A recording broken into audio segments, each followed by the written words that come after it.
பயத்தால நிறைய விஷயங்களை செய்யாம விடுறீங்களா?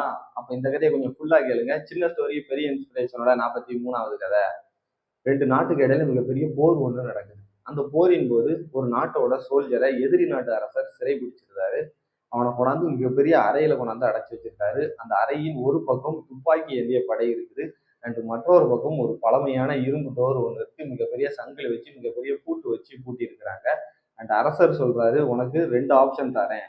ஒண்ணு துப்பாக்கி ஏந்தி இந்த படையை நீ ஃபேஸ் பண்ண போறியா, இல்ல இந்த இரும்பாலான டோர் வழியா போக போறியான்னு கேட்கிறாரு.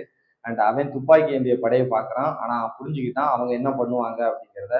அண்ட் இந்த பக்கம் இருக்கக்கூடிய இரும்பாலான டோரை பார்க்கறான். இதுக்கு பின்னால என்ன இருக்கும், ஒருவேளை இருள் சூழ்ந்த இடமா இருக்குமோ, நம்மளை அடிமையாக்கி நம்மளை கஷ்டப்படுத்தி தான் கொலை பண்ணுவாங்களோ அப்படின்னு சொல்லி நினைச்சுக்கிட்டு ஒரு செகண்ட் யோசித்து பார்த்துட்டு நான் இந்த துப்பாக்கி ஏந்திய படையவே ஃபேஸ் பண்றேன்னு சொல்றான். அவன் சொன்ன அடுத்த செகண்ட் அந்த துப்பாக்கி ஏந்திய படை அவனை சுட்டு கொண்டிருந்தாங்க.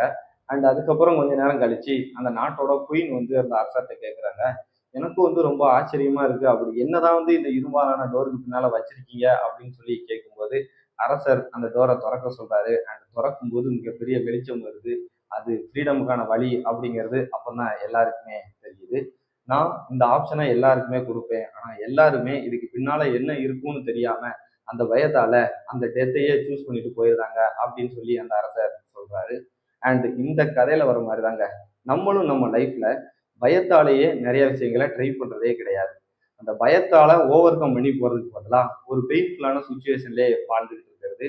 அந்த பயத்தை ஓவர் கம் பண்ணா நம்ம நினைக்கக்கூடிய ஒரு ஃப்ரீடம் லைஃப் கண்டிப்பா கிடைக்கும்ல. ஸோ கொஞ்சம் ட்ரை பண்ணி பாருங்க. அண்ட் இதே மாதிரி நிறைய இன்ஸ்பிரேஷனல் ஸ்டோரிக்கு நம்ம பேஜ் கூட இணைந்திருங்க.